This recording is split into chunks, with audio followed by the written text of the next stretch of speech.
Tang Jia berlari secepat yang ia mampu menuju pabrik mebel setelah telepon itu terputus.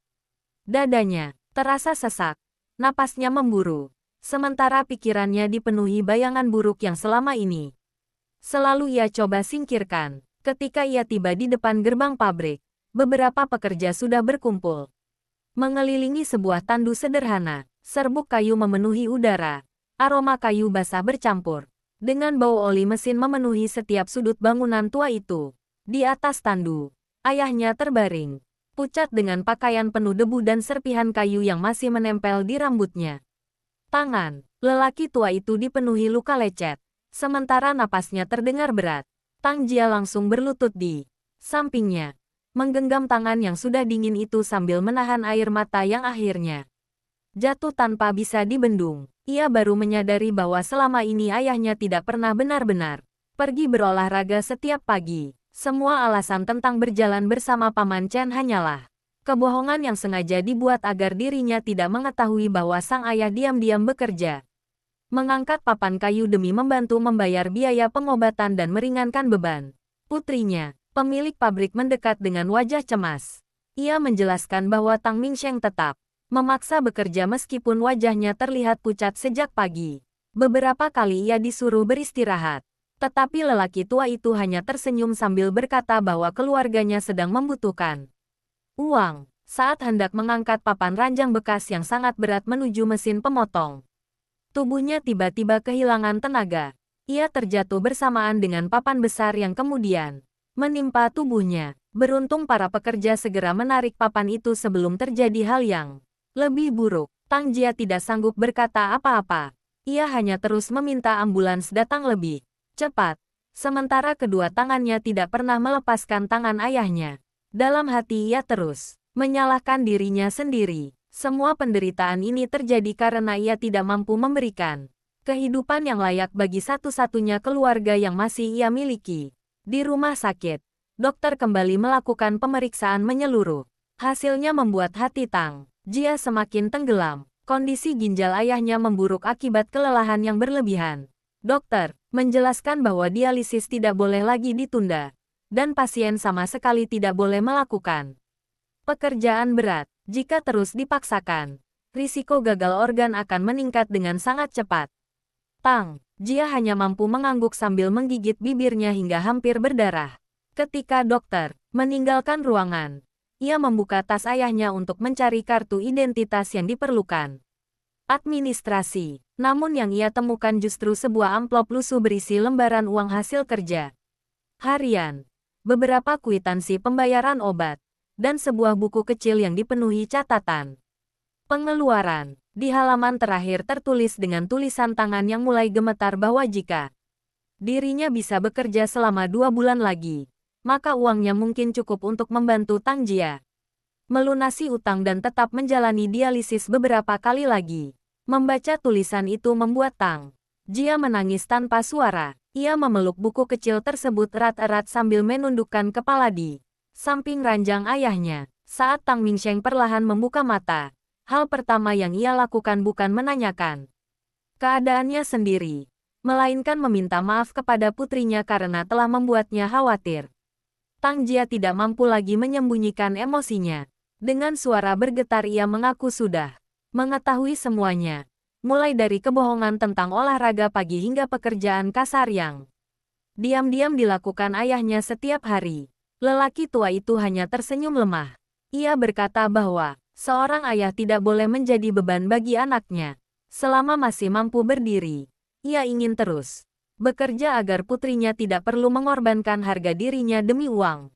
Kalimat sederhana itu menusuk hati Tang Jia jauh lebih dalam daripada semua hinaan yang pernah ia terima selama hidupnya. Ia bersumpah dalam hati bahwa mulai hari itu ia tidak akan membiarkan ayahnya memikul beban seorang diri lagi. Namun kenyataan tidak memberinya waktu untuk menangis terlalu lama. Telepon dari bagian keuangan rumah sakit kembali datang.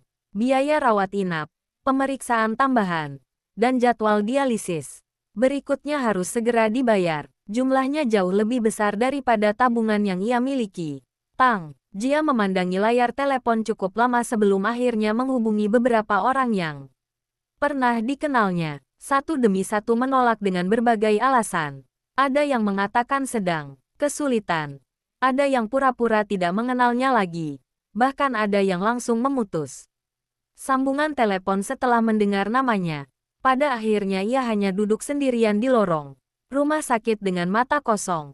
Ia merasa dunia yang begitu luas ternyata tidak menyediakan satu tempat pun baginya untuk meminta pertolongan. Di saat yang sama, Shen Yanzi sedang menghadiri rapat penting bersama para direksi. Meski laporan keuangan dipaparkan dengan rinci di layar besar, pikirannya sama sekali tidak berada di ruangan itu. Bayangan Tang Jia yang berlutut meminta maaf beberapa hari lalu terus muncul tanpa henti. Setiap kali ia mengingat wajah perempuan itu, ada rasa sakit yang sulit dijelaskan memenuhi dadanya. Tepat ketika rapat hampir selesai, asistennya menyerahkan sebuah berkas mengenai kecelakaan kerja di sebuah pabrik mebel yang ternyata merupakan pemasok bahan baku perusahaan mereka. Di antara nama pekerja yang mengalami kecelakaan, matanya langsung berhenti pada nama Tang Mingsheng. Wajah Shen Yanzi berubah seketika. Ia menutup berkas itu tanpa mengatakan apapun, berdiri dari kursinya, lalu meninggalkan ruang rapat meski para direktur masih memanggil namanya dari belakang. Mobilnya melaju menuju rumah sakit dengan kecepatan tinggi. Sepanjang perjalanan ia terus mengingat semua peristiwa 5 tahun terakhir. Ia pernah membenci Tang Jia karena mengira perempuan itu meninggalkannya demi uang. Namun semakin banyak fakta yang terungkap, semakin ia sadar bahwa ada begitu banyak kebohongan dan pengorbanan yang selama ini tidak pernah ia ketahui. Ketika akhirnya tiba di rumah sakit, ia melihat Tang Jia sedang berdiri sendirian di depan loket pembayaran sambil memegang lembar tagihan yang sudah kusut karena diremas berkali-kali. Perempuan itu berkali-kali menarik napas seolah berusaha mengumpulkan keberanian sebelum akhirnya perlahan membalikkan badan untuk pergi. Karena ia tahu dirinya benar-benar tidak memiliki uang lagi. Shen Yanzi berdiri beberapa langkah di belakangnya tanpa mengeluarkan suara. Ia melihat bahu Tang Jia yang tampak jauh lebih kurus daripada 5 tahun lalu. Ia melihat mata perempuan itu yang merah karena terlalu lama menangis tetapi tetap memaksa tersenyum setiap kali memasuki ruang perawatan agar ayahnya tidak khawatir. Untuk pertama kalinya sejak mereka berpisah, Shen Yanzi merasakan penyesalan yang begitu besar hingga hampir membuatnya sulit bernapas. Ia ingin memanggil nama Tang Jia seperti dulu, ingin mengatakan bahwa kali ini ia tidak akan pergi kemana pun dan tidak akan membiarkan perempuan itu menghadapi semua penderitaan seorang diri lagi. Namun sebelum satu kata pun sempat keluar dari bibirnya, Tang Jia telah lebih dulu menghapus air matanya, meluruskan punggungnya, lalu melangkah pergi menuju bagian administrasi lain dengan tekad untuk mencari cara apapun demi menyelamatkan ayahnya, meski ia harus mengorbankan seluruh sisa harga diri yang masih dimilikinya. Tang Jia akhirnya berhenti di depan ruang administrasi setelah mengumpulkan seluruh keberaniannya. Ia mengeluarkan kartu identitas, buku tabungan, serta semua uang tunai yang masih tersisa di dalam dompetnya. Petugas menghitungnya dengan teliti, kemudian menggeleng pelan, sambil menjelaskan bahwa jumlah tersebut bahkan belum mencapai seperempat dari biaya yang harus segera dibayarkan. Tang Jia menundukkan kepala. Tangannya mengepal begitu erat hingga buku-buku jarinya memutih. Ia mengucapkan terima kasih dengan suara yang hampir tidak terdengar, lalu mengambil kembali seluruh berkasnya.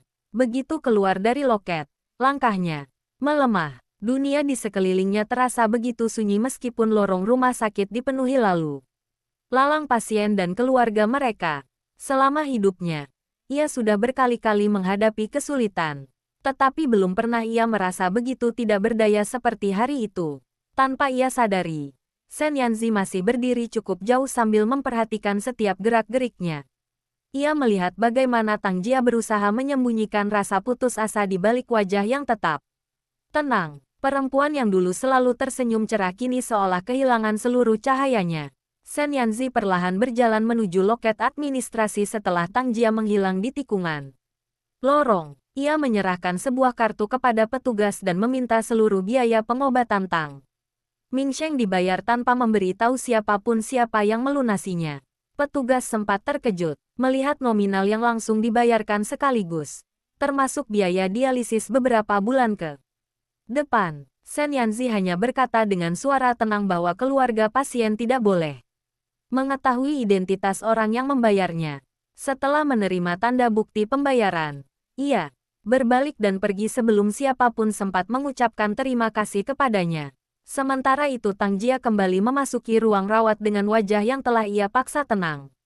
Begitu melihat putrinya, Tang Mingsheng langsung tersenyum lemah. Meski tubuhnya dipenuhi selang infus dan wajahnya masih pucat, ia tetap berusaha menghibur Tang Jia seperti biasa. Ia berkata bahwa dirinya sudah jauh lebih baik dan mungkin besok sudah boleh pulang. Tang Jia duduk di samping ranjang sambil mengupas sebuah apel yang dibelinya menggunakan uang receh terakhir. Pisau kecil di tangannya beberapa kali berhenti bergerak karena air mata yang terus mengaburkan pandangannya. Namun setiap kali ayahnya menoleh, ia segera tersenyum seolah tidak terjadi apa-apa. Tang Mingsheng memandang putrinya dengan tatapan penuh kasih. Ia tahu senyum itu hanyalah topeng agar dirinya tidak merasa bersalah. Semakin melihat putrinya berusaha tegar, semakin besar pula rasa bersalah yang memenuhi hati seorang ayah yang merasa tidak mampu memberikan kehidupan layak bagi anaknya. Beberapa saat kemudian seorang perawat masuk sambil membawa beberapa dokumen. Dengan ramah ia mengatakan bahwa seluruh biaya rumah sakit telah diselesaikan dan jadwal dialisis berikutnya juga sudah dijadwalkan. Tang Jia membeku di tempat. Ia mengira dirinya salah dengar. Ia berkali-kali memastikan kepada perawat, tetapi jawaban yang diterimanya tetap sama.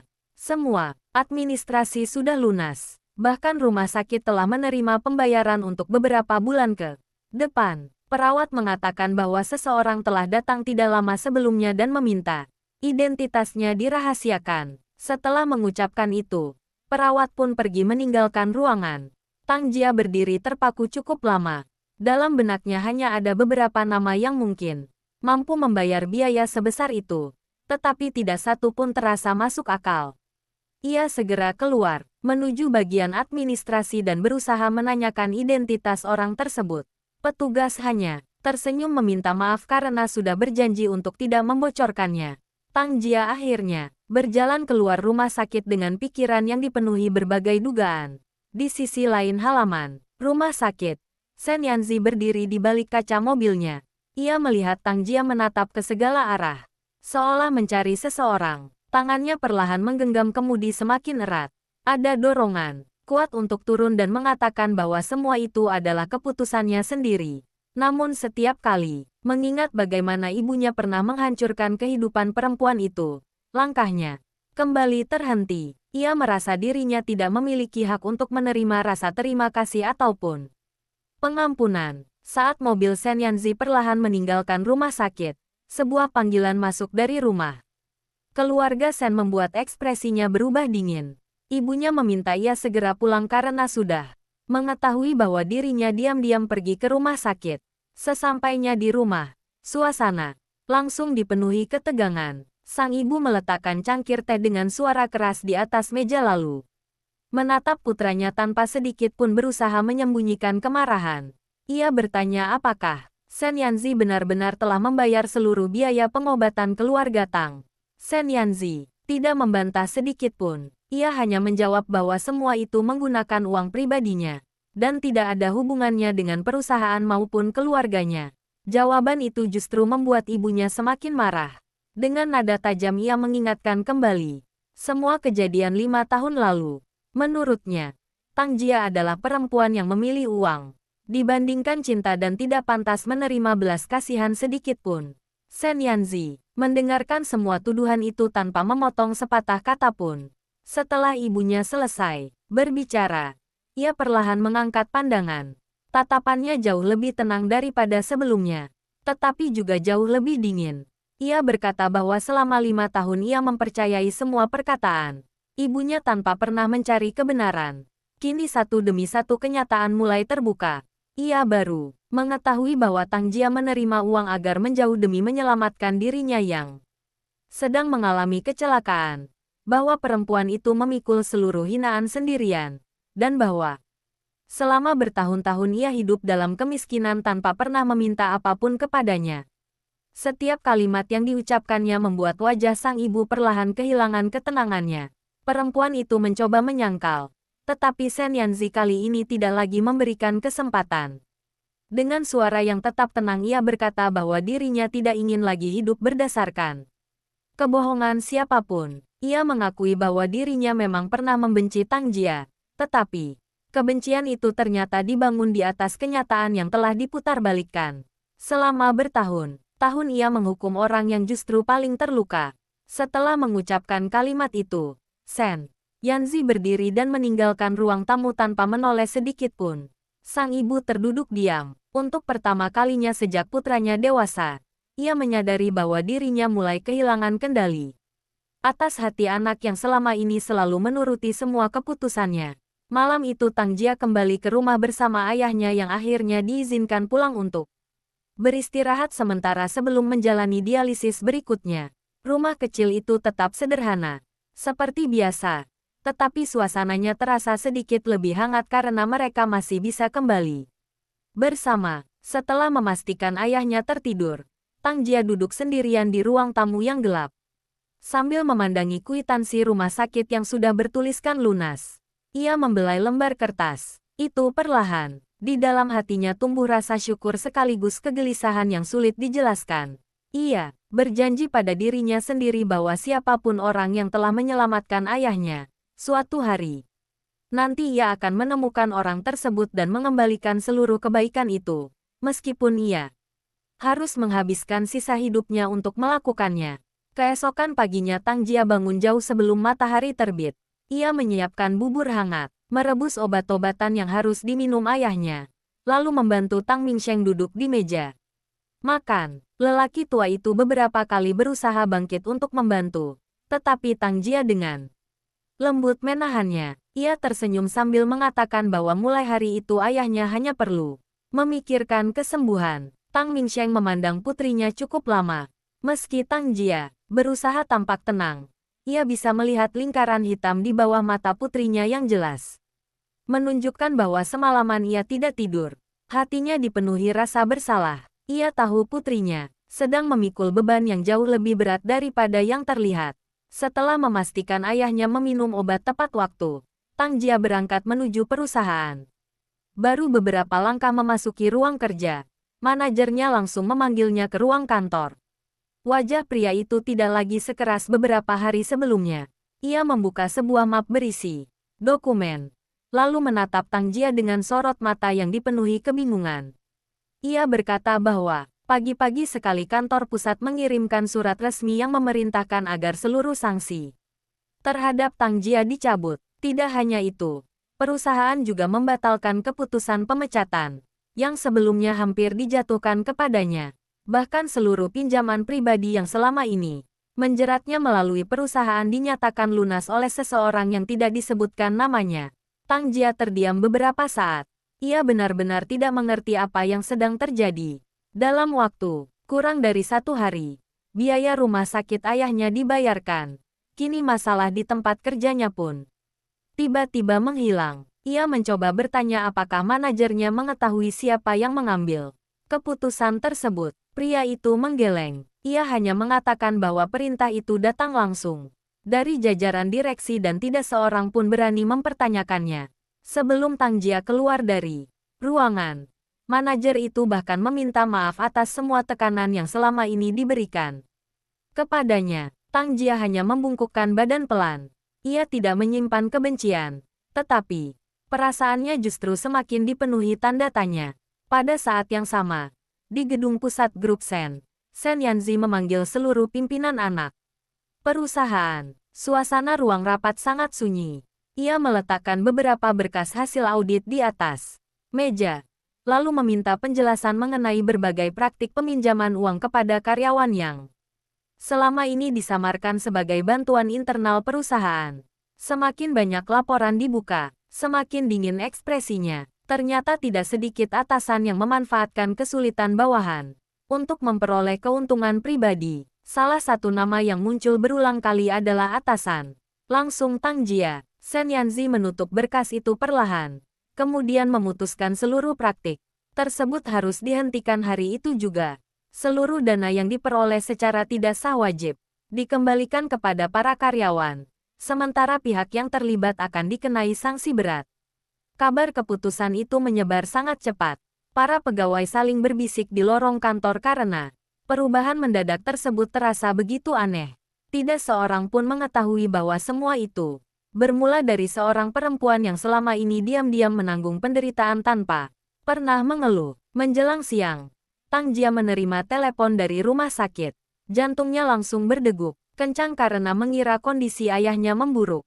Namun suara perawat justru terdengar ramah. Ia hanya ingin mengabarkan bahwa seorang ahli ginjal terkenal bersedia menangani Tang Mingsheng. Secara langsung, jadwal pemeriksaan dipercepat, dan seluruh biaya konsultasi telah dimasukkan ke dalam paket perawatan yang sebelumnya sudah dibayar. Tang Jia mengucapkan terima kasih berkali-kali sebelum menutup telepon. Setelah itu ia hanya memandangi layar ponselnya dengan mata berkaca-kaca. Ia merasa seolah ada seseorang yang diam-diam membersihkan setiap rintangan di depannya tanpa pernah meminta balasan. Di sisi lain kota, Shen Yanzi duduk sendirian di ruang kerjanya yang luas. Di atas mejanya terletak sebuah foto lama yang selama 5 tahun tidak pernah benar-benar ia buang. Foto itu diambil ketika dirinya dan Tang Jia masih menjadi mahasiswa. Wajah mereka dipenuhi senyum sederhana yang kini terasa sangat jauh. Shen Yanzi mengusap permukaan foto itu perlahan. Ia teringat bagaimana dahulu Tang Jia selalu menolak menerima hadiah mahal darinya. Perempuan itu lebih senang berjalan kaki sambil berbagi semangkuk mie hangat daripada makan di restoran mewah. Saat itu ia mengira kebahagiaan seperti itu akan berlangsung selamanya. Ia tidak pernah membayangkan bahwa sebuah kebohongan dapat menghancurkan 5 tahun kehidupan mereka. Pintu ruang kerja tiba-tiba diketuk. Asistennya masuk sambil menyerahkan hasil penyelidikan yang diminta beberapa hari sebelumnya. Berkas itu memuat seluruh aktivitas Tang Jia selama 5 tahun. Terakhir, semakin lama Shen Yanzi membacanya, semakin berat napasnya. Setelah menerima uang dari ibunya, Tang Jia ternyata langsung menggunakan sebagian besar dana tersebut untuk membayar operasi darurat ayahnya yang saat itu mulai sakit. Sisanya habis untuk biaya hidup dan pengobatan yang terus meningkat. Tidak ada pembelian barang mewah. Tidak ada rumah baru. Tidak ada kendaraan mahal. Bahkan setelah uang itu habis, Tang Jia bekerja siang dan malam di beberapa tempat berbeda demi mempertahankan hidup. Berkali-kali ia hampir pingsan karena kelelahan.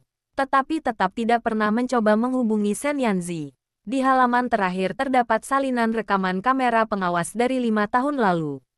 Rekaman itu menunjukkan hari ketika Tang Jia meninggalkan rumah sakit sambil memegang cek yang diberikan Ibu Shen Yanzi. Setelah keluar dari gedung, perempuan itu tidak langsung pergi. Ia duduk sendirian di taman rumah sakit selama hampir 2 jam sambil menangis tanpa henti sebelum akhirnya berdiri dan menghapus air matanya. Shen Yanzi memandangi foto-foto tangkapan layar dari rekaman tersebut begitu lama hingga matanya memerah. Dadanya terasa sesak oleh penyesalan yang tidak lagi bisa diungkapkan dengan kata-kata. Malam harinya, Tang Jia pulang lebih awal karena harus mengantar ayahnya menjalani pemeriksaan. Lanjutan keesokan pagi, ketika membuka pintu rumah, ia menemukan sebuah kantong berisi bahan makanan segar, buah-buahan, susu, dan beberapa obat penambah nutrisi yang tertata rapi di depan pintu. Tidak ada nama pengirim. Hanya terdapat secari kertas kecil bertuliskan satu kalimat sederhana. Semoga lekas sembuh. Tang Jia menoleh ke kanan dan ke kiri lorong sempit itu. Tetapi tidak ada siapapun. Ia membawa kantong tersebut masuk ke dalam rumah dengan hati yang dipenuhi rasa bingung. Tang Mingsheng, yang melihat isi kantong itu tersenyum hangat. Ia berkata bahwa di dunia ini ternyata masih ada banyak orang baik yang tidak dikenal. Tang Jia mengangguk pelan. Tetapi jauh di lubuk hatinya, ia mulai merasakan bahwa semua pertolongan yang datang berturut-turut itu bukanlah kebetulan. Ada seseorang yang mengenalnya dengan sangat baik, mengetahui setiap kesulitan yang sedang dihadapinya, namun memilih tetap bersembunyi di balik bayang-bayang tanpa pernah memperlihatkan wajahnya. Hari-hari berikutnya berlalu dengan ritme yang mulai berubah. Tang Jia tetap bekerja seperti biasa pada siang hari, lalu langsung menuju rumah sakit setiap sore untuk mendampingi ayahnya menjalani dialisis. Meskipun tubuh Tang Mingsheng masih lemah, hasil pemeriksaan terakhir menunjukkan kondisinya perlahan mulai stabil. Dokter bahkan mengatakan bahwa respons terhadap pengobatan jauh lebih baik daripada perkiraan sebelumnya. Mendengar kabar itu, Tang Jia akhirnya dapat menghela napas lega untuk pertama kalinya setelah sekian lama. Ia tahu jalan menuju kesembuhan masih panjang, tetapi setidaknya kini ayahnya memiliki harapan yang nyata. Di ruang tunggu rumah sakit, Tang Jia tanpa sengaja mendengar dua orang perawat sedang berbincang. Salah seorang dari mereka berkata bahwa pria yang membayar seluruh biaya pengobatan pasien itu ternyata beberapa kali datang diam-diam pada malam hari hanya untuk menanyakan kondisi pasien, kemudian pergi sebelum keluarga pasien mengetahui kedatangannya. Perawat yang lain mengangguk sambil berkata bahwa pria tersebut selalu mengenakan jas hitam, sederhana dan berbicara dengan sangat sopan, tetapi sorot matanya tampak begitu sedih setiap kali mendengar perkembangan kesehatan Tang Mingsheng. Tang Jia yang mendengar percakapan itu spontan menghentikan langkahnya. Jantungnya berdetak lebih cepat. Ia hampir menghampiri kedua perawat tersebut, tetapi mereka sudah lebih dulu berjalan menuju ruang perawatan lain.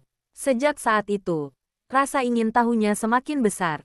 Ia mulai memperhatikan setiap orang yang datang ke rumah sakit. Setiap suara langkah di lorong membuatnya menoleh. Setiap mobil yang berhenti di depan pintu masuk membuatnya berharap bisa menemukan sosok misterius yang selama ini membantunya. Pada malam yang sama, Shen Yanzi kembali datang setelah jam kunjungan berakhir. Seperti biasanya, ia hanya berdiri di balik kaca lorong yang menghadap ruang perawatan. Dari tempat itu ia dapat melihat Tang Mingsheng yang sedang tertidur, sementara Tang Jia duduk di samping ranjang sambil membaca dokumen pekerjaan di bawah cahaya lampu kecil. Sesekali perempuan itu memijat pelipisnya karena kelelahan, lalu kembali memeriksa berkas demi berkas. Shen Yanzi memperhatikan semuanya dalam diam. Dadanya terasa sesak melihat perempuan yang dahulu begitu ceria kini menjalani kehidupan yang nyaris tidak menyisakan waktu untuk dirinya sendiri. Ketika Tang Jia akhirnya berdiri untuk pergi mengambil air hangat, Shen Yanzi refleks melangkah mundur agar tidak terlihat, namun langkahnya terlalu cepat. Ujung sepatunya tanpa sengaja menyenggol pot bunga yang berada di lorong. Pot itu bergeser dan menimbulkan suara yang cukup keras di tengah kesunyian malam. Tang Jia langsung menoleh ke arah suara tersebut. Shen Yanzi tidak sempat menghindar. Tatapan mereka akhirnya bertemu untuk pertama kalinya tanpa ada keramaian, tanpa pertengkaran, tanpa orang lain yang menghalangi. Lorong rumah sakit yang panjang mendadak terasa begitu sunyi, hingga suara detak jam dinding terdengar jelas. Tang Jia memandang pria yang berdiri beberapa meter di depannya dengan ekspresi terkejut. Shen Yanzi juga tidak mengucapkan sepatah kata pun. Berbagai kalimat yang telah ia siapkan selama bertahun-tahun seolah menghilang begitu saja ketika benar-benar berhadapan dengan perempuan itu. Beberapa detik berlalu tanpa suara. Tang Jia akhirnya melangkah perlahan mendekatinya. Ia memperhatikan wajah Shen Yanzi yang tampak lebih dewasa daripada 5 tahun lalu.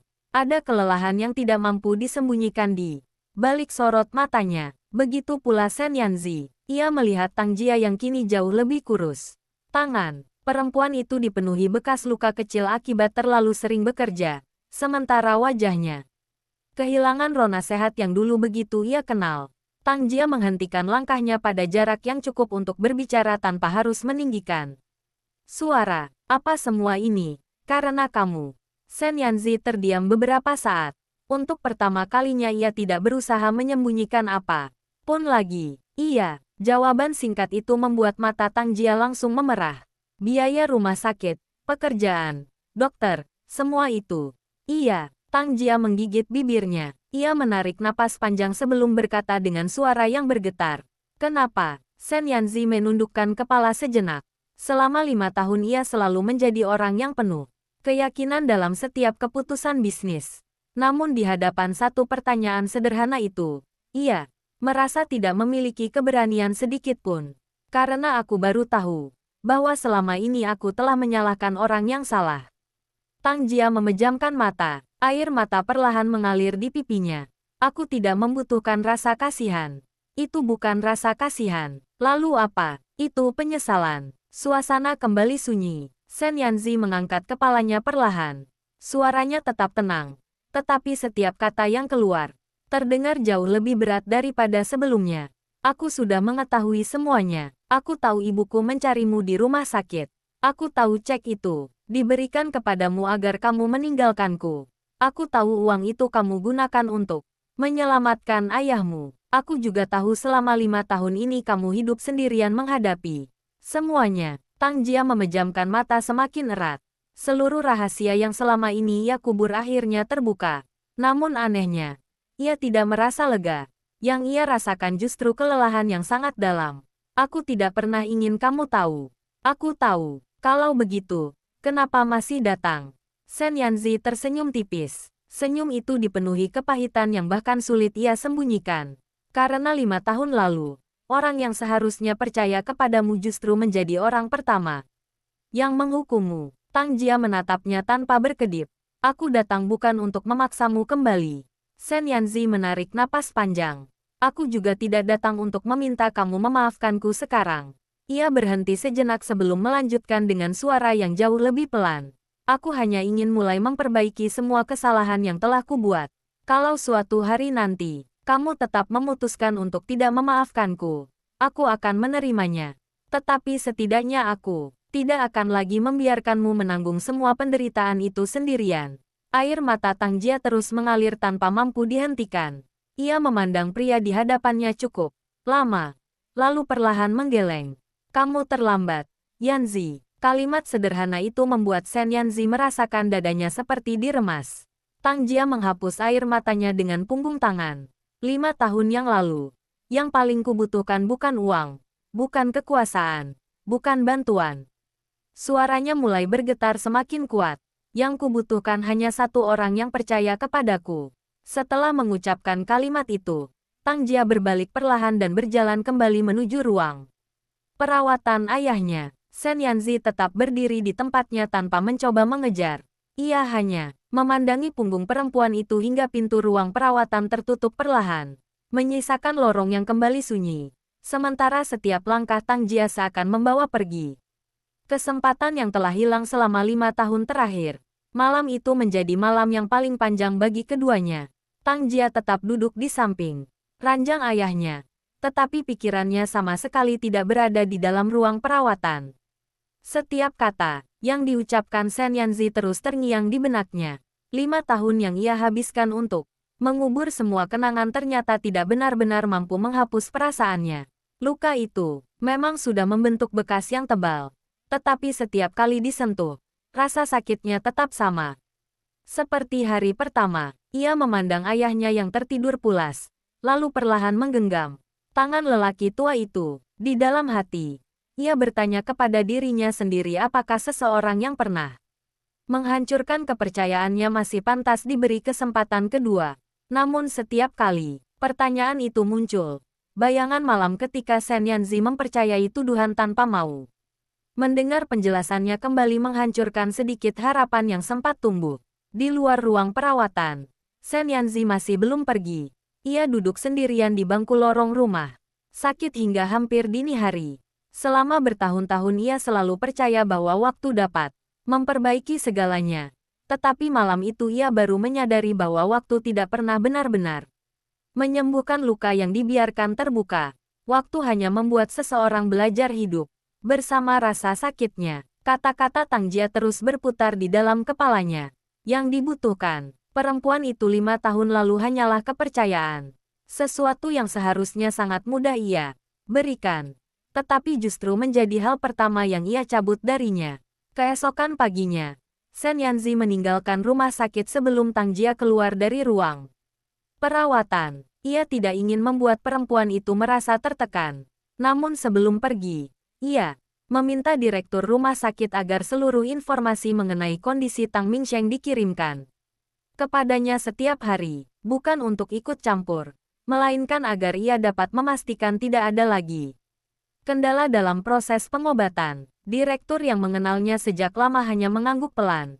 Dari sorot mata Sen Yanzi, ia dapat melihat bahwa pria muda itu tidak sedang menjalankan tanggung jawab sebagai seorang pengusaha, melainkan sedang berusaha menebus penyesalan yang telah terlambat disadarinya. Hari itu Tang Jia mengambil cuti setengah hari demi mengantar ayahnya menjalani pemeriksaan lanjutan. Hasil laboratorium menunjukkan fungsi ginjal Tang Mingsheng mulai sedikit membaik.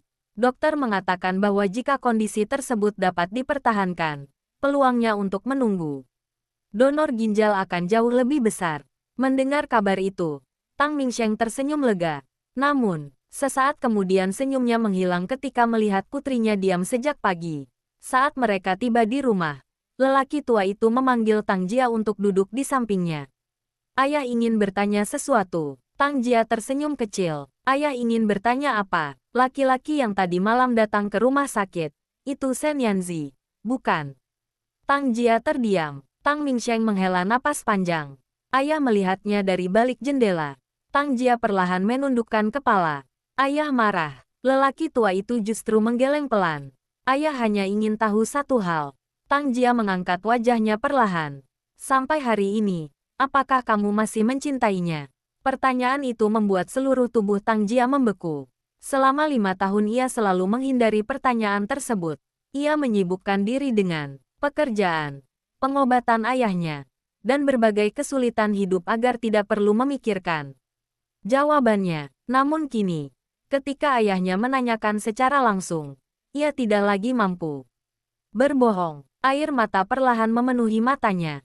Aku tidak tahu. Tang Mingsheng tersenyum tipis. Itu bukan jawaban. Tang Jia menutup wajahnya dengan kedua tangan.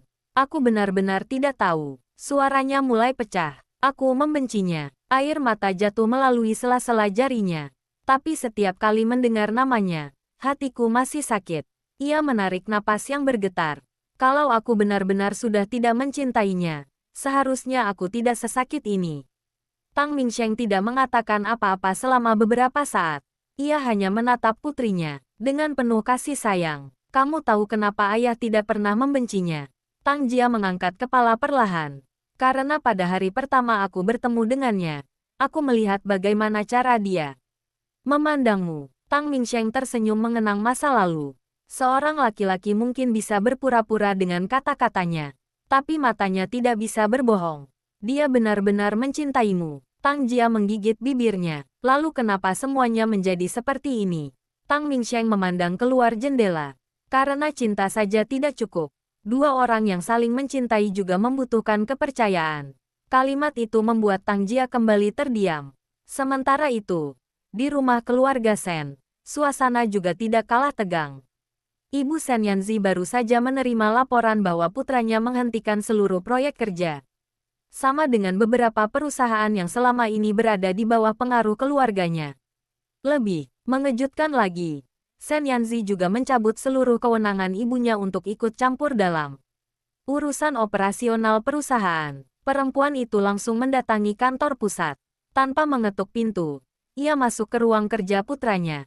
Yanzi, apa maksud semua ini? Sen Yanzi tetap membaca dokumen di depannya. Aku hanya mengembalikan perusahaan kepada aturan yang seharusnya. Kamu berani mengambil keputusan sebesar ini tanpa berdiskusi denganku. Sen Yanzi akhirnya mengangkat pandangan. Selama 5 tahun aku terlalu banyak mengikuti keputusan ibu. Suasana langsung membeku. Sekarang aku ingin mengambil tanggung jawab atas hidupku sendiri. Wajah ibunya berubah pucat. Kamu melakukan semua ini demi Tang Jia. Tidak, jawaban Sen Yanzi terdengar tenang. Aku melakukan ini karena aku akhirnya tahu mana yang benar dan mana yang salah. Perempuan itu mengepalkan tangannya. Kamu rela menghancurkan hubungan dengan keluargamu demi perempuan itu. Sen Yanzi berdiri perlahan. Bukan aku yang menghancurkan hubungan ini. Tatapannya begitu tenang hingga justru terasa menusuk. Hubungan ini mulai retak sejak hari ibu memutuskan hidup seseorang tanpa memberitahuku. Ibunya terdiam. Untuk pertama kalinya dalam hidup, ia melihat putranya tidak lagi menjadi anak yang selalu menuruti setiap keinginannya. Di sisi lain kota, tanpa diketahui siapapun, seorang pria berusia sekitar 50 tahun sedang duduk di dalam sebuah mobil hitam sambil memandangi foto lama Sen Yanzi dan Tang Jia. Di sampingnya terdapat beberapa dokumen rahasia yang baru saja diterimanya. Salah satunya berisi hasil penyelidikan mengenai kecelakaan mobil yang dialami Shen Yanzi 5 tahun lalu. Pria itu membuka halaman terakhir. Ekspresinya perlahan berubah serius. Di sana tertulis bahwa rem mobil Shen Yanzi pada malam kecelakaan ternyata pernah mengalami kerusakan yang tidak sepenuhnya disebabkan oleh kecelakaan biasa. Beberapa bagian kendaraan menunjukkan tanda-tanda manipulasi sebelum mobil itu melaju. Temuan tersebut dahulu tidak pernah dilanjutkan karena semua orang menganggapnya sebagai kecelakaan biasa. Pria itu menutup berkas tersebut perlahan. Tatapannya berubah tajam. Jika laporan itu benar, maka tragedi yang memisahkan Shen Yanzi dan Tang Jia selama 5 tahun mungkin bukan sekadar kesalahpahaman, melainkan bagian dari sebuah rahasia yang selama ini sengaja dikubur rapat oleh seseorang. Pria parubaya itu bernama Gu Huai. Selama lebih dari 20 tahun ia menjadi kepala divisi investigasi internal di grup Shen sebelum memilih pensiun lebih awal.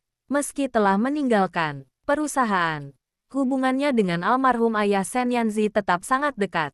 Beberapa hari sebelumnya, Shen Yanzi diam-diam memintanya menyelidiki kembali kecelakaan yang terjadi 5 tahun lalu. Awalnya Gu Huai mengira penyelidikan itu hanya akan membuka kembali berkas lama yang tidak memiliki arti apapun.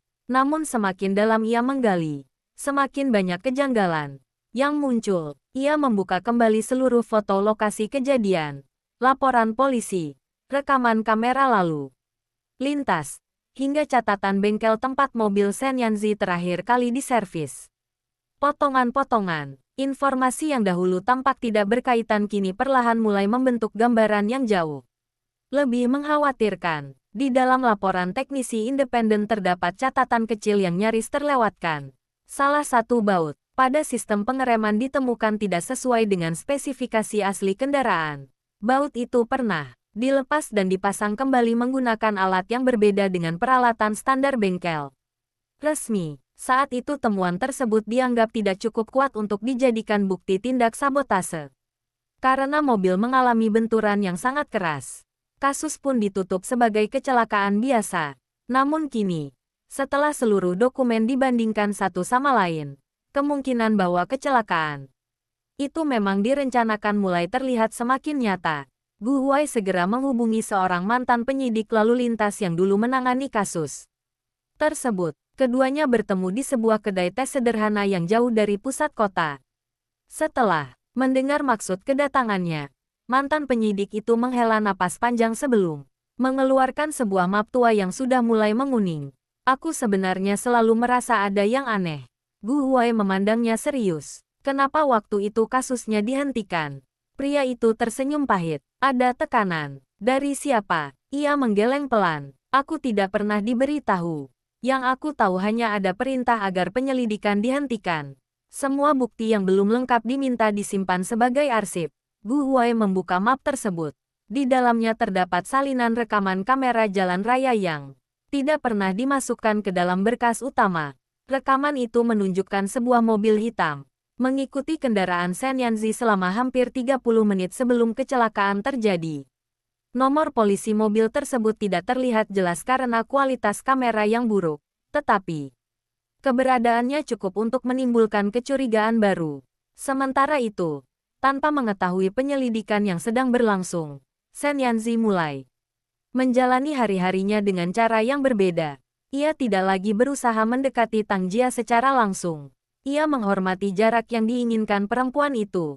Namun hampir setiap hari ia memastikan seseorang mengantar makanan bergizi ke rumah Tang Jia, mengganti obat-obatan yang mulai habis, dan diam-diam membantu biaya pengobatan tanpa meninggalkan jejak yang mudah ditemukan. Tang Jia sebenarnya mulai menyadari bahwa bantuan-bantuan itu berasal dari Shen Yanzi. Namun, ia memilih tidak mengungkitnya lagi. Baginya, menerima kenyataan bahwa Shen Yanzi telah mengetahui seluruh kebenaran saja sudah cukup melelahkan. Ia belum siap membuka kembali pintu hatinya yang selama 5 tahun ia kunci rapat.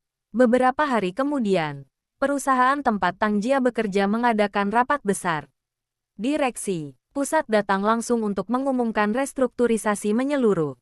Banyak pegawai tampak gugup karena khawatir akan terjadi pemutusan hubungan kerja besar-besaran. Ketika seluruh karyawan telah berkumpul di aula, seorang direktur berdiri di atas panggung sambil membacakan daftar perubahan jabatan. Tanpa diduga, nama Tang Jia disebut. Seluruh ruangan langsung menoleh ke arahnya. Direktur menjelaskan bahwa berdasarkan hasil evaluasi beberapa tahun terakhir, Tang Jia merupakan salah satu karyawan dengan kinerja terbaik, tetapi berkali-kali gagal memperoleh promosi karena penilaian yang tidak objektif dari atasan langsungnya. Setelah dilakukan audit internal, seluruh penilaian tersebut dinyatakan tidak sah. Tang Jia berdiri perlahan. Direktur tersenyum kepadanya. Mulai hari ini, saudari Tang Jia resmi diangkat menjadi supervisor divisi administrasi. Ruangan dipenuhi tepuk tangan. Beberapa rekan kerja yang selama ini diam mulai menghampirinya untuk mengucapkan selamat. Bahkan manajer yang dahulu sering menekannya kini harus berdiri di depan seluruh pegawai dan menyampaikan permintaan maaf secara terbuka atas perlakuannya selama ini. Tang Jia menerima keputusan itu dengan tenang. Ia tidak tampak gembira berlebihan. Yang ia pikirkan hanyalah bahwa kenaikan jabatan tersebut berarti penghasilannya akan bertambah. Dengan begitu, suatu hari nanti ia dapat mengembalikan semua biaya yang telah dikeluarkan Sen Yanzi untuk ayahnya. Sore harinya, Tang Jia membawa kabar baik itu pulang. Tang Mingsheng tersenyum bangga mendengar putrinya akhirnya memperoleh penghargaan yang selama ini memang pantas diterimanya. Ayah sudah bilang, lambat atau cepat, orang yang bekerja dengan sungguh-sungguh akan dihargai. Tang Jia tersenyum kecil, masih banyak yang harus aku lakukan. Tang Mingsheng memandang putrinya beberapa saat sebelum berkata pelan, kalau suatu hari nanti kamu sudah mampu mengembalikan semua uang kepada Sen Yanzi, lalu apa yang akan kamu lakukan setelah itu? Tang Jia terdiam. Ia belum pernah memikirkan pertanyaan tersebut. Ia selalu menganggap bahwa mengembalikan utang adalah akhir dari semua hubungan mereka. Namun setelah merenungkannya beberapa saat, ia justru menyadari bahwa di balik semua tekad itu, hatinya masih belum menemukan jawaban tentang apa yang benar-benar diinginkannya. Pada malam yang sama, Gu Huai akhirnya tiba di kantor Sen Yanzi dengan membawa seluruh hasil penyelidikannya. Ia meletakkan map tebal di atas meja. Ekspresinya jauh lebih serius daripada biasanya. Aku menemukan sesuatu. Sen Yanzi langsung menutup laptopnya. Gu Huai membuka halaman pertama. Mobilmu memang disabotase. Ruangan mendadak sunyi. Sen Yanzi tidak mengucapkan sepatah kata pun. Gu Huai melanjutkan dengan suara pelan. Dan ada satu fakta yang lebih mengejutkan. Ia mengeluarkan salinan daftar panggilan telepon pada malam kecelakaan. 5 menit sebelum rem mobilmu gagal berfungsi. Jarinya berhenti pada sebuah nomor. Nomor itu bukan milik Tang Jia. Sen Yanzi langsung mengangkat kepala. Lalu milik siapa? Gu Huai menarik napas panjang. Nomor itu terdaftar atas nama sebuah perusahaan cangkang. Ia membalik halaman berikutnya. Dan perusahaan itu pernah beberapa kali menerima transfer dana dari salah satu anak perusahaan grup Sen yang dahulu dikelola oleh pamanmu. Kalimat itu membuat udara di dalam ruangan seakan membeku. Untuk pertama kalinya, Sen Yanzi mulai menyadari bahwa orang yang mungkin menghancurkan hidupnya dan memisahkannya dari Tang Jia selama 5 tahun bukanlah orang asing, melainkan seseorang yang berada sangat dekat dengan keluarganya sendiri. Sen Yanzi tetap duduk diam cukup lama setelah Gu Huai menyelesaikan penjelasannya. Jemarinya perlahan menggenggam map penyelidikan hingga ruas-ruas jarinya memutih. Selama 5 tahun ia selalu mengira bahwa takdir mempermainkan hidupnya melalui sebuah kecelakaan yang tidak disengaja. Kini kenyataan di depannya justru menunjukkan sesuatu yang jauh lebih mengerikan. Jika rem mobilnya memang sengaja dirusak, berarti seseorang benar-benar menginginkan kecelakaan itu terjadi. Yang lebih sulit diterima adalah kenyataan bahwa jejak penyelidikan mengarah kepada pamannya sendiri, Sen Guowei, adik kandung almarhum ayahnya. Gu Huai memecah kesunyian. Dengan suara pelan, ia menjelaskan bahwa hingga saat ini belum ada bukti langsung yang menghubungkan Sen Guowei dengan sabotase tersebut. Namun perusahaan cangkang yang menerima aliran dana memang pernah digunakan untuk beberapa transaksi mencurigakan. Bertahun-tahun lalu, seluruh transaksi itu berhenti beberapa minggu setelah kecelakaan Sen Yanzi. Terlalu banyak kebetulan yang tidak lagi terasa sebagai kebetulan. Sen Yanzi segera meminta Gu Huai melanjutkan penyelidikan secara diam-diam. Tidak seorang pun di keluarga Sen boleh mengetahui perkembangan ini, termasuk ibunya. Ia sadar bahwa sedikit saja berita tersebut bocor. Semua bukti yang tersisa bisa saja menghilang dalam semalam. Gu Huai mengangguk memahami. Sebelum pergi, ia menyerahkan sebuah kartu memori kecil. Di dalamnya, terdapat rekaman kamera parkir dari gedung kantor tempat Sen Yanzi bekerja 5 tahun lalu. Rekaman itu baru ditemukan setelah sistem penyimpanan lama dipindahkan ke arsip digital. Sen Yanzi langsung memutar isinya di layar komputer. Dalam rekaman tersebut tampak mobilnya meninggalkan area parkir pada malam kecelakaan. Beberapa menit sebelumnya, seorang pria bertopi memasuki area parkir melalui pintu darurat.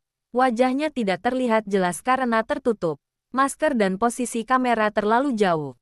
Namun satu hal menarik perhatian Sen Yanzi.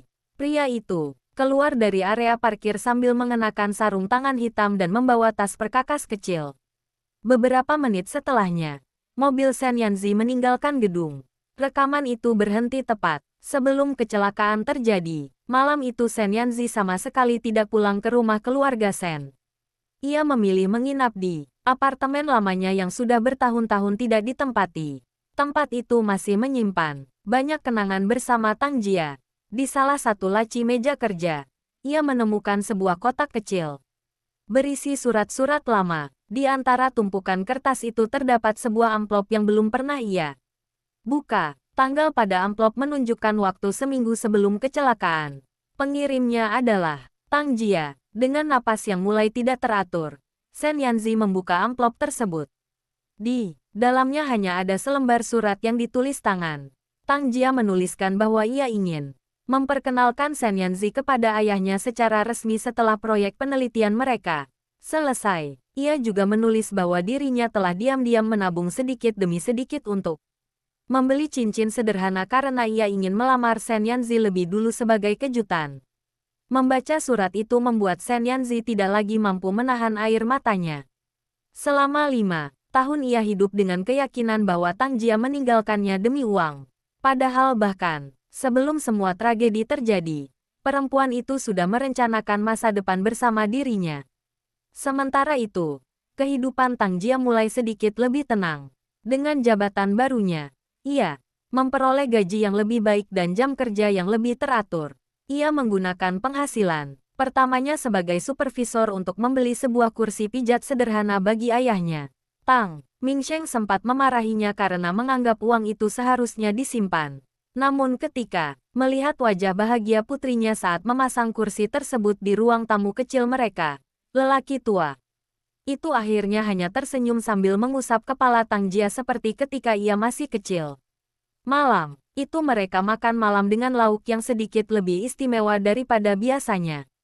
Tidak ada makanan mahal, hanya sup ayam hangat dan beberapa masakan rumahan sederhana. Namun bagi keduanya, makan malam itu terasa begitu berharga setelah sekian lama hidup dalam kesulitan.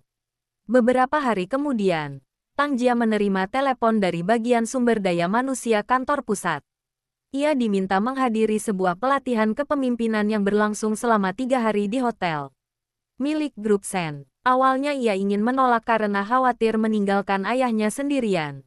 Namun, Tang Mingsheng meyakinkannya bahwa dirinya baik-baik saja dan bahkan Paman Chen bersedia menemaninya selama Tang Jia mengikuti pelatihan. Dengan berat hati Tang Jia akhirnya menerima penugasan tersebut. Ia tidak mengetahui bahwa seluruh daftar peserta pelatihan sebenarnya telah diperiksa langsung oleh Sen Yanzi beberapa hari sebelumnya. Namun kali ini alasannya bukan untuk mendekati Tang Jia, melainkan memastikan bahwa perempuan itu memperoleh kesempatan yang memang layak ia terima berdasarkan kemampuannya sendiri. Hari pertama pelatihan berlangsung lancar. Tang Jia duduk di barisan belakang dan berusaha menghindari perhatian siapapun. Saat sesi terakhir selesai, para peserta dipersilakan menuju aula utama untuk makan malam bersama. Ketika pintu aula terbuka, seluruh peserta spontan berdiri, memberi hormat. Di ujung ruangan, Sen Yanzi baru saja memasuki aula bersama jajaran direksi. Tang Jia yang sedang mengambil segelas air membeku sejenak. Ia tidak menyangka akan bertemu Dengannya secepat ini, Sen Yanzi juga melihat Tang Jia berdiri di antara puluhan peserta lainnya. Namun kali ini ia hanya mengangguk sopan tanpa menunjukkan perlakuan khusus sedikit pun. Ia menyampaikan pidato singkat mengenai integritas, kejujuran, dan tanggung jawab dalam bekerja. Tidak satu kali pun ia menyebut nama Tang Jia ataupun mengalihkan pandangannya terlalu lama ke arah perempuan itu. Sikap tersebut justru membuat Tang Jia merasa sedikit lega. Ia mulai percaya bahwa Sen Yanzi benar-benar menghormati batas yang telah ia tetapkan. Setelah acara selesai, para peserta perlahan meninggalkan aula. Tang Jia sengaja menunggu hingga sebagian besar orang keluar agar tidak berpapasan dengan Sen Yanzi. Namun ketika ia melewati lorong menuju lift, langkahnya terhenti. Karena mendengar dua orang pria sedang berbicara di balik pintu ruang rapat yang sedikit terbuka. Apa Gu Huai benar-benar mulai menyelidiki lagi kecelakaan 5 tahun lalu? Suara pria pertama terdengar pelan tetapi jelas. Pria lain menjawab dengan nada khawatir. Pasien Guo Wei sudah mengetahuinya. Beliau bilang semua jejak harus dibersihkan sebelum Yanzi menemukan bukti. Tang Jia membeku di tempat. Belum sempat ia mencerna isi percakapan tersebut. Suara langkah kaki mendadak terdengar dari arah dalam ruangan. Pintu perlahan terbuka. Dan salah satu pria yang berada di dalam mulai melangkah keluar. Sementara Tang Jia masih berdiri di lorong dengan wajah yang tidak sempat menyembunyikan keterkejutannya. Tang Jia bereaksi secepat nalurinya. Tepat sebelum pintu terbuka sepenuhnya, ia membungkukkan badan seolah sedang mengikat tali sepatunya yang sebenarnya tidak pernah terlepas. Salah seorang pria keluar sambil terus berbicara melalui telepon tanpa memperhatikannya sedikit pun. Pria itu berjalan melewatinya menuju ujung lorong. Tang Jia menahan napas hingga suara langkah tersebut benar-benar menghilang. Baru setelah lorong kembali sunyi, ia berdiri perlahan. Jantungnya berdetak sangat keras. Kalimat yang baru saja didengarnya terus bergema di kepalanya. Nama Sen Guo Wei, penyelidikan kecelakaan 5 tahun lalu. Menghilangkan jejak. Semua itu terdengar seperti sesuatu yang tidak mungkin. Tetapi ia yakin dirinya tidak salah dengar. Ia segera meninggalkan hotel tanpa menoleh ke belakang.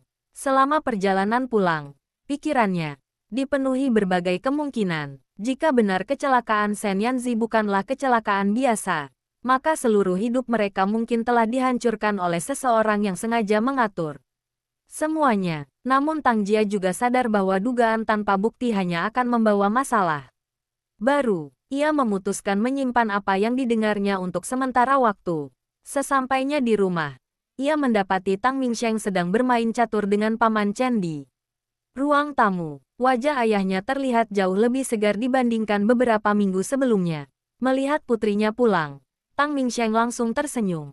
Pelatihannya bagaimana? Tang Jia memaksa tersenyum. Berjalan lancar. Ia tidak menceritakan apapun mengenai percakapan yang didengarnya di hotel. Ia tidak ingin ayahnya kembali merasa cemas. Malam itu, setelah memastikan ayahnya tertidur, Tang Jia duduk sendirian di halaman kecil rumah. Sambil memandangi langit, angin malam bertiup pelan membawa aroma bunga melati dari rumah tetangga. Sudah lama ia tidak memiliki kesempatan menikmati ketenangan seperti itu. Namun, pikirannya tetap dipenuhi berbagai pertanyaan. Di sisi lain kota, Gu Huai kembali menghubungi Sen Yanzi. Aku berhasil menemukan pemilik mobil hitam yang mengikuti mobilmu malam itu. Sen Yanzi langsung menghentikan pekerjaannya. Siapa? Bukan pemilik sebenarnya. Gu Huai terdengar berhati-hati. Mobil itu didaftarkan atas nama perusahaan penyewaan kendaraan. Lalu, penyewanya menggunakan identitas palsu. Sen Yanzi mengembuskan napas panjang. Berarti mereka memang sudah merencanakannya. Belum selesai. Gu Huai melanjutkan. Aku menemukan rekaman kamera lain. Apa terlihat wajahnya? Tidak. Kalau begitu apa yang ditemukan? Gu Huai membuka berkas di depannya. Pria itu sempat menerima telepon. Nomor yang dihubunginya sama dengan nomor perusahaan cangkang. Sen Yanzi memejamkan mata. Masih ada lagi. Suara Gu Huai menjadi semakin pelan. Durasi percakapan hanya 12 detik. Isi percakapannya tidak terekam. Namun waktu panggilannya, Gu Huai berhenti beberapa detik. Tepat 3 menit sebelum rem mobilmu gagal bekerja. Sen Yanzi berdiri dari kursinya lalu berjalan menuju jendela besar yang menghadap gemerlap. Kota, teruskan penyelidikannya. Tidak peduli siapa yang terlibat. Aku ingin mengetahui seluruh kebenarannya. Setelah telepon ditutup, Sen Yanzi kembali membuka surat lama dari Tang Jia. Ia membacanya sekali lagi, lalu memasukkannya ke dalam dompet yang selalu ia bawa. Ia tidak ingin lagi kehilangan apapun yang berkaitan dengan perempuan itu. Keesokan harinya, Sen Guowei menerima laporan bahwa Gu Huai semakin dekat menemukan bukti penting. Ekspresi pria parubaya itu tetap tenang. Ia berdiri di depan jendela ruang kerjanya sambil memutar cincin batu giok di jari manisnya. Kalau begitu, ia memanggil seorang pria bertubuh besar yang sejak tadi menunggu di belakang.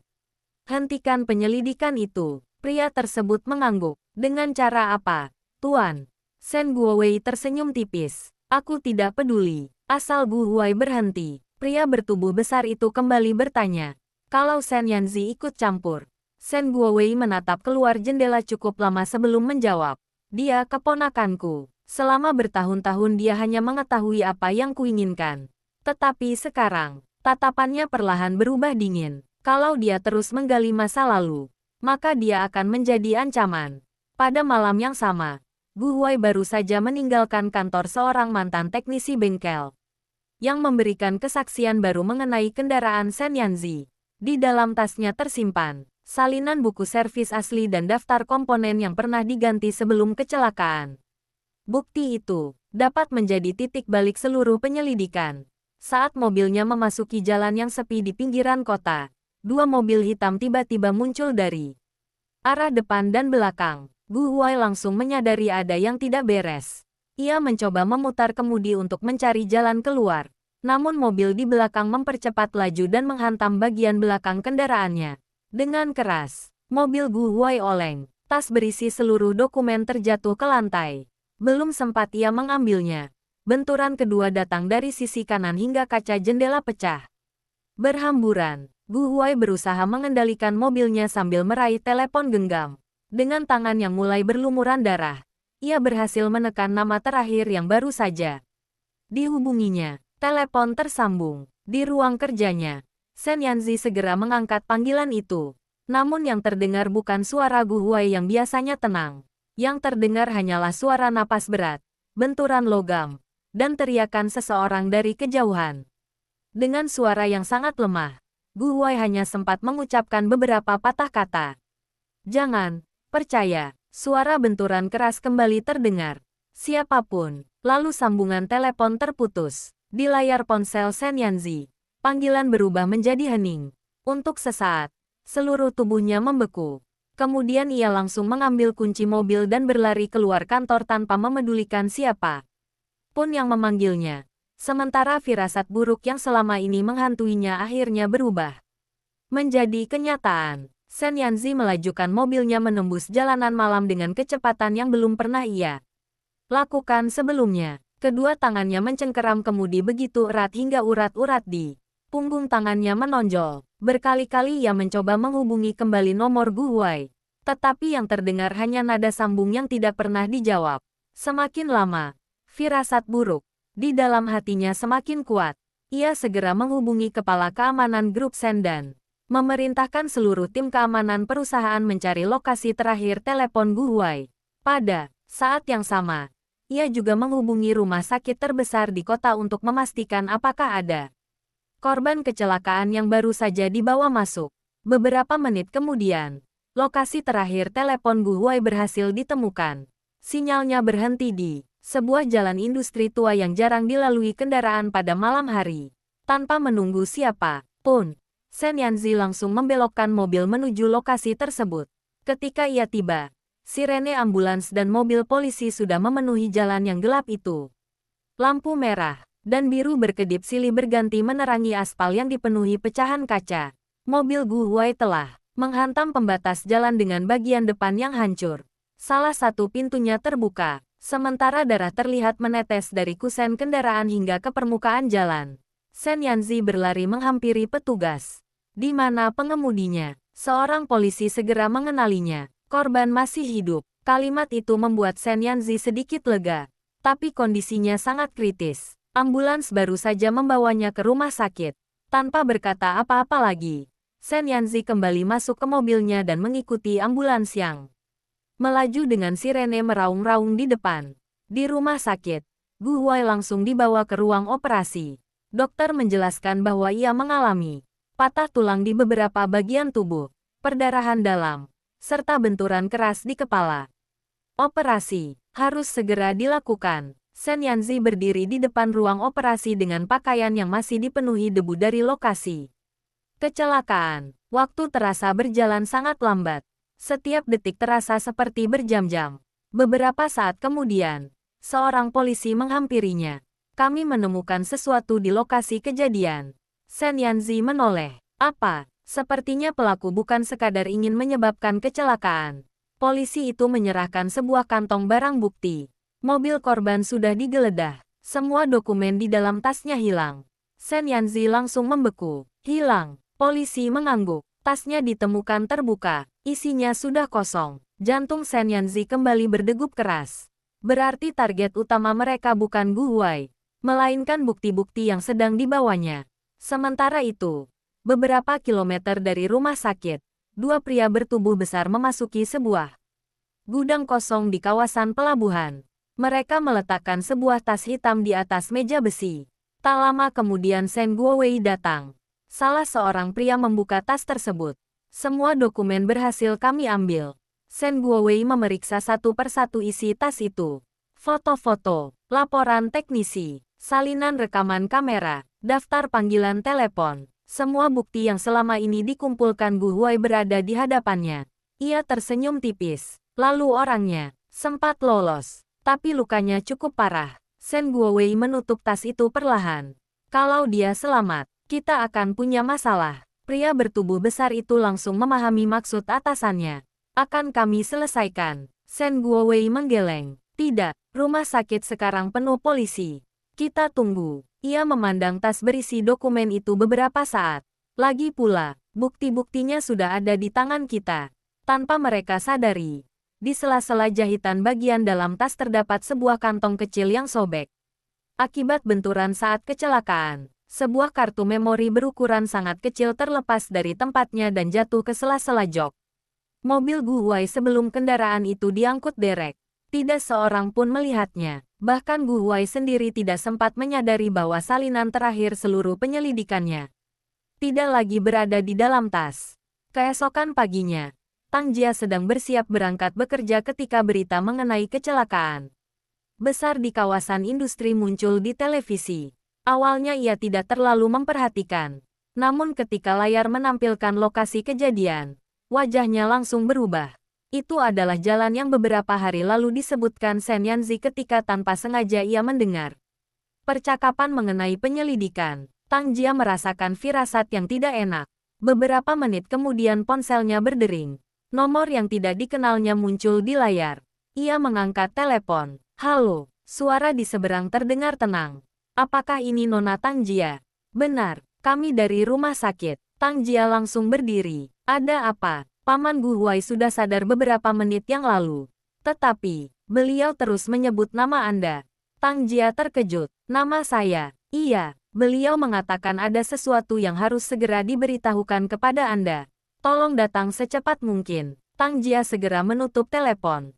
Ia bahkan tidak sempat mengganti pakaian kerjanya. Begitu keluar rumah, ia berlari menuju jalan raya untuk mencari taksi. Di saat yang hampir bersamaan, di ruang perawatan intensif, Gu Huai perlahan membuka matanya.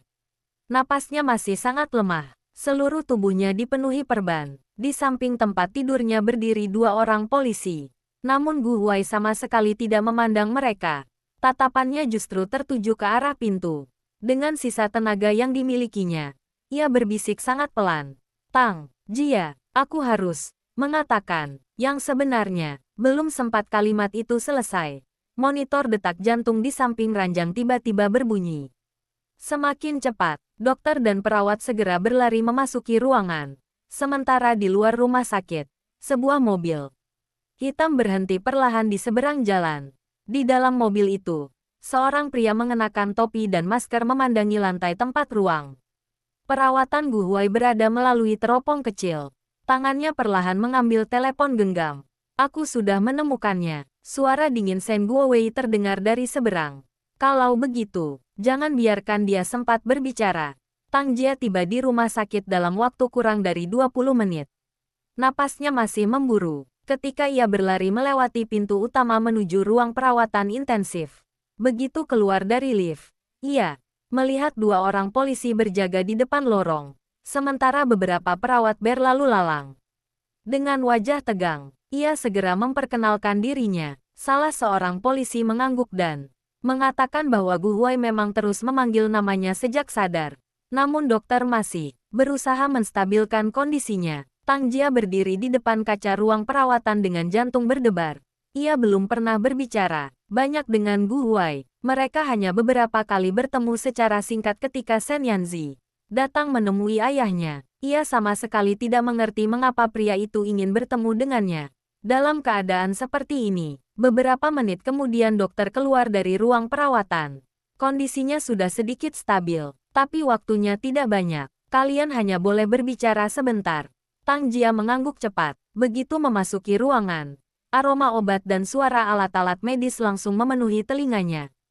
Gu Huai terbaring lemah dengan selang oksigen menutupi sebagian wajahnya. Ketika melihat Tang Jia mendekat, matanya yang mulai redup perlahan berbinar. Kamu datang. Tang Jia menggenggam tangan pria itu dengan hati-hati. Paman, jangan bicara terlalu banyak. Fokuslah untuk sembuh. Gu Huai menggeleng pelan. Tidak, kalau aku tidak mengatakannya sekarang, mungkin tidak akan sempat lagi.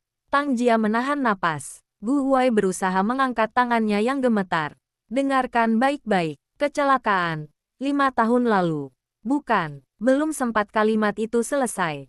Monitor jantung kembali berbunyi lebih cepat. Dokter yang berjaga di sudut ruangan segera mendekat, tetapi Gu Huai memberi isyarat agar mereka menunggu. Beberapa detik, ia memandang Tang Jia dengan susah payah. Jangan percaya semua orang di keluarga. Kalimatnya kembali terputus oleh batuk yang disertai darah. Tang Jia langsung memanggil dokter. Namun Gu Huai kembali menggenggam tangannya. Dengar.